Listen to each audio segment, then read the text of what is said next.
Hello student. मैं कुलदीप राजपूत स्वागत करता हूं आपका इस वीडियो में। देखिए बच्चों, हम लोगों ने पिछली वीडियो में एक्सरसाइज 1.2 के क्वेश्चन नंबर 2 तक कंप्लीट कर लिए थे। इस वीडियो में हम लोग क्वेश्चन नंबर 3 को कंप्लीट करेंगे। चलिए देखते क्वेश्चन नंबर 3 हमारा क्या है।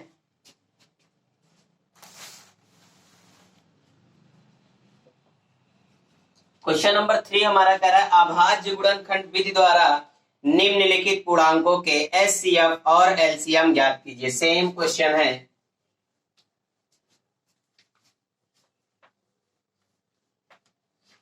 क्वेश्चन नंबर 3 कह रहा है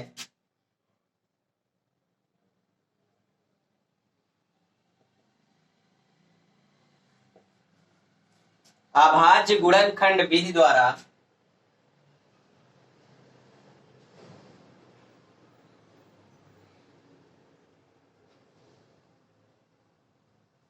अभाज्य गुणनखंड विधि द्वारा निम्नलिखित पूर्णांकों के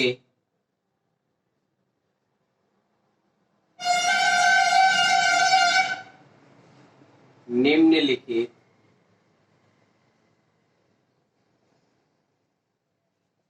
पूर्णांकों के एचसीएफ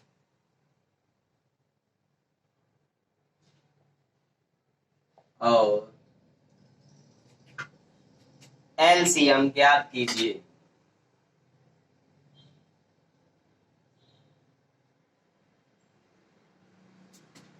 चलिए इसका पार्ट फर्स्ट है 12, 15 और 21।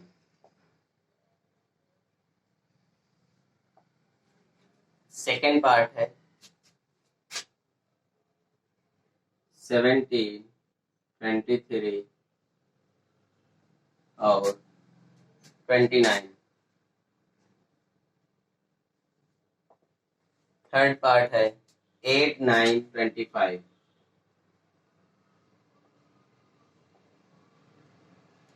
देखिए बच्चों, जो हम लोगों ने पहला क्वेश्चन किया था उसमें भी हमें एचसीएफ और एलसीएम फाइंड करना था, लेकिन वहां पे 2 नंबर का था, यहाँ पे 3 नंबरों का है।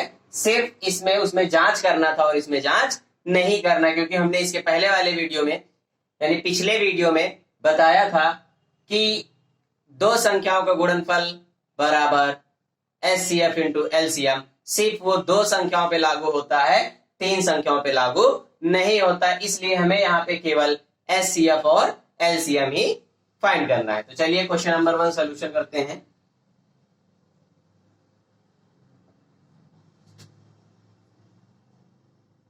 ट्वेल्व, 15 और 21 के अभाज्य गुणनखंड कर लेते हैं। तो देखिए 12 पे करेंगे 2 6 जा 12, 2 3 जा 6, 3 1 जा 3। 15 के करेंगे 2 से न जाए 3 से 3, 5 जा 15, 5 1 जा 5। 21 के करेंगे 3 से करेंगे 3 7 जा 21, 7 1 जा 7। यहाँ पे लिखेंगे हम लोग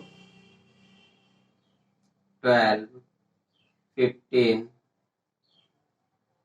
और 21 के अभाज्य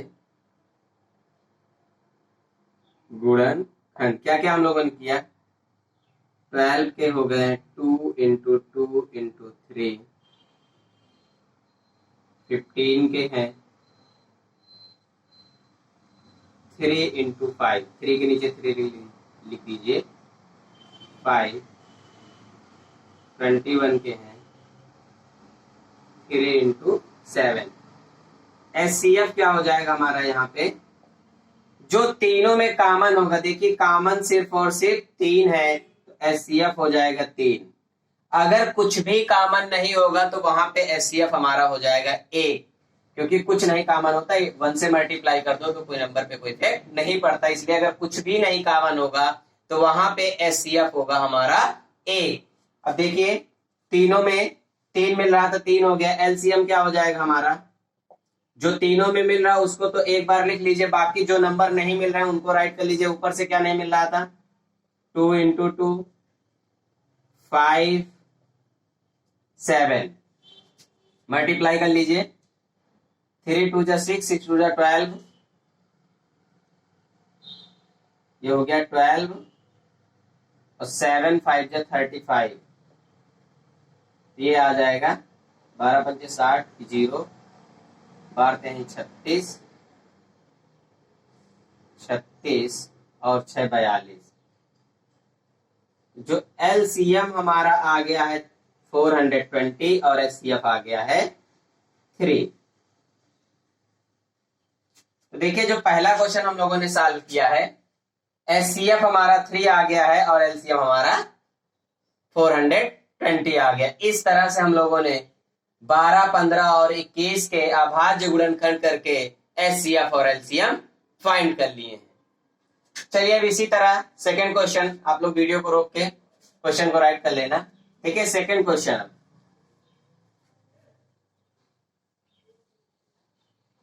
क्वेश्चन नंबर सेकंड है 17, 23 और 29, इसका सॉल्यूशन करेंगे। 17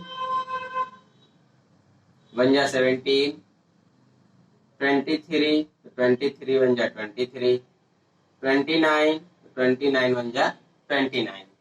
तो हम लोगों ने यहाँ पे क्या देखा, देखिए यहाँ पे 17, 23 और 29 ये एक अभाज्य संख्या है और अभाज्य संख्या का मासा सदैव 1 होता है। तो यहां लिख देंगे अतः 17, 23 और 29 एक अभाज्य संख्याएं हैं, एक अभाज्य संख्याएं हैं, अतः इनका एचसीएफ 1 होगा। हमेशा याद रखिए जब भी अभाज्य संख्याओं का मासापा ज्ञात करना हो तो उसका सदैव मासापा 1 होता है। एलसीएम क्या हो जाएगा, इन्हीं संख्याओं को हम लोग मल्टीप्लाई कर देंगे तो हमारा आ जाएगा एलसीएम। तो पहले इन दो संख्याओं का कर लीजिए, फिर जो है उसको इससे कर लीजिए। चलिए देखते हैं, यहाँ पे कर लेते हैं। 23 का 17 से कर लीजिए, 7 51 की 1 हासिल है 5, 17 दूनी 34, 34 और 5 39। अब जो 391 है, अब इसको कर लीजिए 29 से, तो कर लीजिए इधर 9 1 9 9 9 9 81 की 1 हासिल 8, 9 3 27, 27 और 8 35,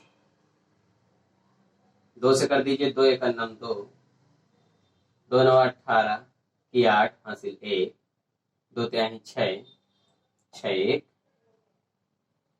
7, 9 3 8 5 13 3, 7 3 10, 10 1 11। देखिए यहाँ पे जो हम लोग एलसीएम निकालेंगे, एलसीएम हमारा आ गया है 11,339।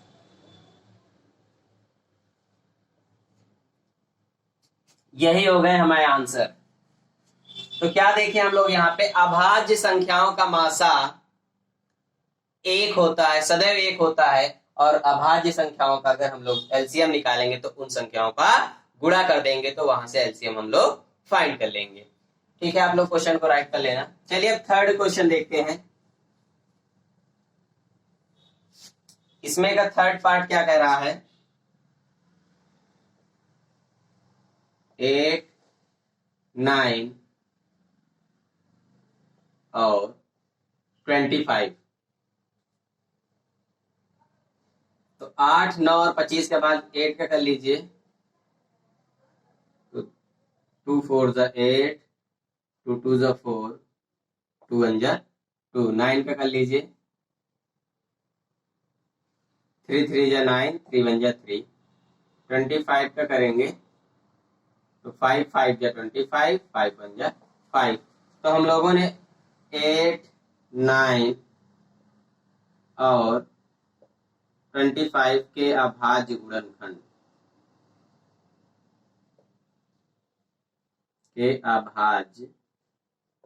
गुणनखंड क्या क्या हो गए देखिए, 8 के हो गए हमें 2 इंटू 2 इंटू 2, 9 का हम लोगों ने फाइंड कर लिया 3 इंटू 3, 25 के हम लोगों ने फाइंड कर लिए 5 इंटू 5। अब देखिए हम लोग का एचसीएफ क्या हो जाएगा, 2 यहाँ नहीं, यहाँ भी है, या इसमें देखिए कॉमन कुछ भी नहीं, हमने कहा था जब भी कभी कॉमन कुछ ना मिले तो वहां पे एचसीएफ क्या हो जाएगा, 1 हो जाएगा, 1 हो जाएगा। और एलसीएम क्या हो जाएगा, जो कुछ भी कॉमन नहीं सब कुछ सबका मल्टीप्लाई कर देना है। ऊपर से कितना है 2 इंटू 2 इंटू 2, 3 इंटू 3, 5 इंटू 5। चलिए इसका मल्टीप्लाई कर लीजिए तो एलसीएम हमारा आ जाएगा 2 दूनी 4 दूनी 8, 3 त्रिका 9 और ये आ जाएगा 5 25। 8 9 और 25 का मल्टीप्लाई कर लीजिए, 8 9 72 25। देखिए अब यहाँ पे हमें 72 और 25 का मल्टीप्लाई कर लेना है, तो कर लीजिए 25 दूनी 50, 0 हंसी रहा 5। अब यहाँ पे 25 सत्ते 175, 175 और 5 180। तो जो एलसीएम हमारा आ गया है वो आ गया है 180। तो देखिए बच्चों इस तरह से हम लोगों ने क्वेश्चन नंबर 3 के तीनों पार्ट आसानी से बहुत अच्छी तरीके से समझ लिए हैं। आप लोग वीडियो को रोक के क्वेश्चन को राइट कर सकते हैं। अब हम लोग क्वेश्चन नंबर 4 करेंगे। देखिए क्वेश्चन नंबर 4 हमारा क्या कह रहा है, एचसीएफ, चलिए इसको इरेज कर देते हैं। क्वेश्चन नंबर 4,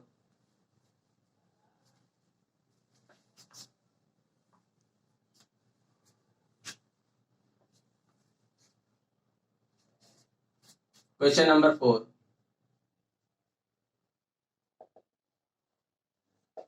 क्वेश्चन नंबर 4 हमारा कह रहा है एचसीएफ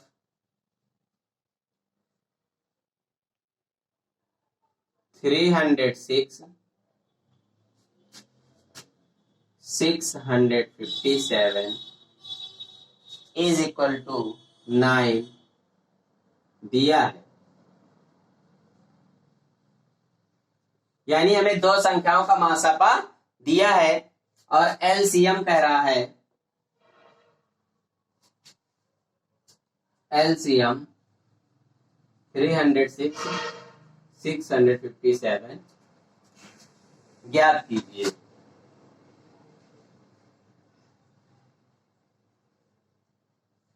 बच्चों ध्यान से देखिए, यानी दो संख्याओं का मासापा दिया गया है और हमें लासापा ज्ञात करना है। तो देखिए इसका जो सॉल्यूशन करेंगे, यहां पे पहली संख्या हमें दे दी गई है, पहली संख्या हमारी है 306, दूसरी संख्या हमारी है 657 और हमें एचसीएफ दे दिया गया है, एचसीएफ दे दिया गया है 9 और हमें फाइंड करना है एलसीएम। हम जानते हैं, वी नो दैट, हम जानते हैं, क्या जानते हैं, दो संख्याओं का गुणनफल, पहली संख्या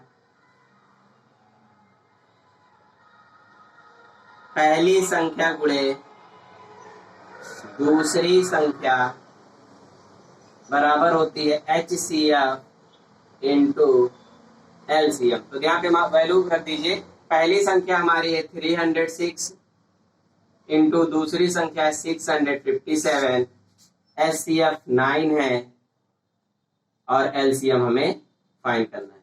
देखिए क्वेश्चन में जो कुछ भी हमें निकालना हो उसको एक तरफ कर दीजिए, बाकी सबको एक तरफ भेज दीजिए। देखिए यहाँ पे 9 क्या है, गुणा में इधर आएगा तो भाग में हो जाएगा, तो 306 इंटू 657 अपॉन 9 एलसीएम। तो 9 से डिवाइड करिए, 6 3 9, 9 से कट जाएगा इसको सम करने पर, 9 त्रिक 27, 3 में 36 हो गया, 9 चौको 36, ये हमारा आ गया 34 गुणे 657 बराबर एलसीएम।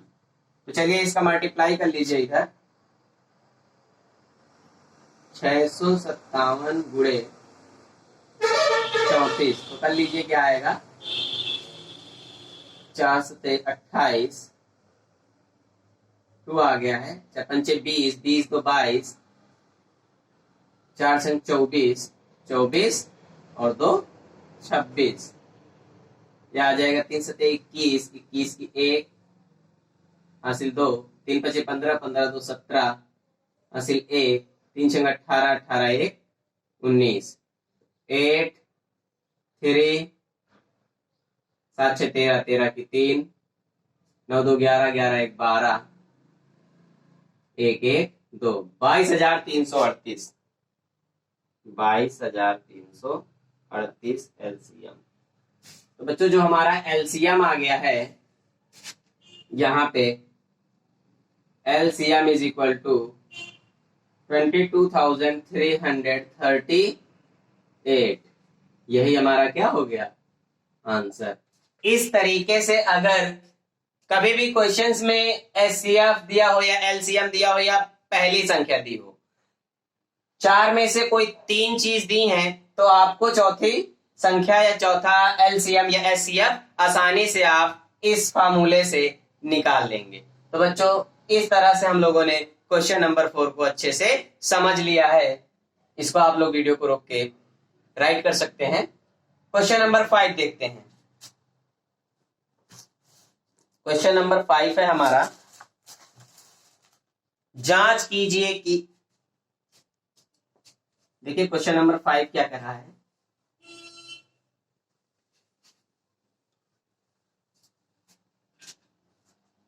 क्वेश्चन नंबर 5 कह रहा है जांच कीजिए कि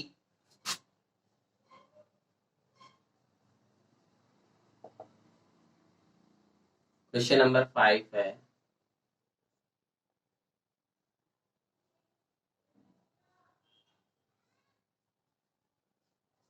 जांच कीजिए कि क्या किसी प्रकृत संख्या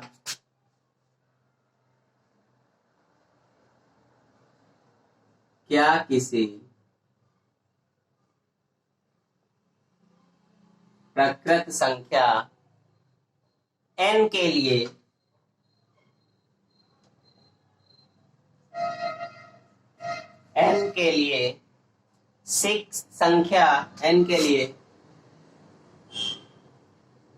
संख्या 6 की पावर n अंक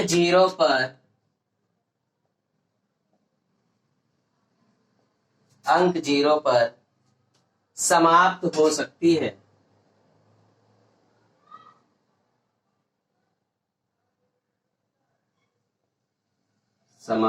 सकती है। चलिए इसका हम लोग सॉल्यूशन करेंगे। देखिए जांच कीजिए कि क्या किसी प्रकृत संख्या n के लिए संख्या 6 की पावर n अंक 0 पर समाप्त हो सकती है। इस तरह के क्वेश्चन को सॉल्व करने के लिए आपको पता होना चाहिए 6 की पावर n हो या 4 की पावर n हो या 10 या 12 की पावर n हो, यहाँ पे एक रूल होता है, एक कंडीशन होता है, 6 के ऐसे फैक्टर हो, ऐसे गुणनखंड, ऐसे अभाज्य गुणनखंड हो कि उन गुणनखंडों में अगर 2 into 5 एक भी बार आया है तब वो अंक 0 पर समाप्त होगा, अदरवाइज 0 पर समाप्त नहीं होगा। यानी हम लोग कह सकते हैं इस तरह से, यहाँ पे नोट अगर रूल कह दें, इसका रूल होता है, देखिए एक बार क्वेश्चन अच्छे से पढ़ लीजिए, 6 की पावर n है, कोई यहाँ पे यदि कोई भी संख्या है, यदि कोई संख्या 0 पर समाप्त होना चाहती है, यदि कोई संख्या जीरो पर समाप्त होना चाहती है तो क्वेश्चन में कह रहा है 6 की पावर n जीरो पर अगर समाप्त होना चाहती है तो उसका अभाज्य गुणनखंड, तो उसका अभाज्य गुणनखंड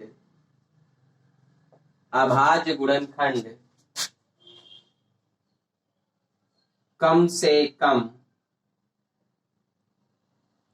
2/5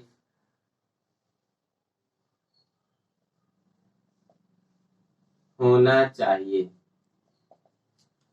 कहने का मतलब है अगर कोई भी संख्या है, यदि कोई संख्या जीरो पर समाप्त होना चाहती है तो उसका अभाज्य गुणनखंड कम से कम 2/5 होना चाहिए। अगर 2 भी आ गया तब भी वो जीरो पर समाप्त नहीं होगी, अगर 5 आ गया तब भी वो जीरो पर समाप्त नहीं होगी, दोनों आने चाहिए तभी वो संख्या जीरो पर समाप्त होगी। जैसे यहाँ पे देखिए अगर 6 है, 6 का हम लोग फैक्टर करेंगे 2 × 3। अब 2 तो आ गया है लेकिन 3 है, तो इसलिए 2 तो है लेकिन यहाँ पे 5 नहीं है, इसलिए 6 की पावर n अंक जीरो पर समाप्त नहीं हो सकता।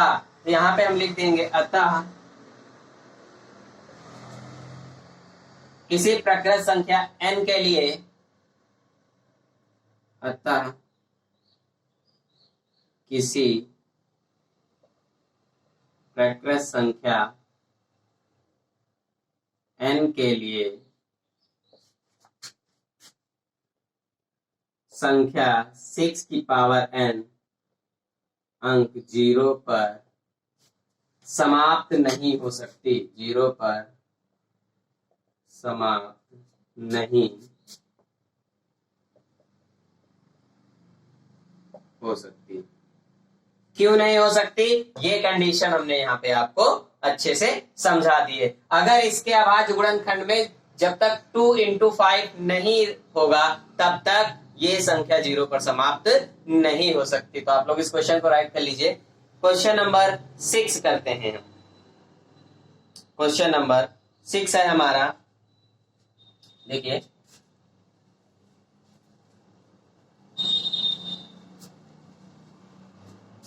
क्वेश्चन नंबर 6 कह रहा है व्याख्या कीजिए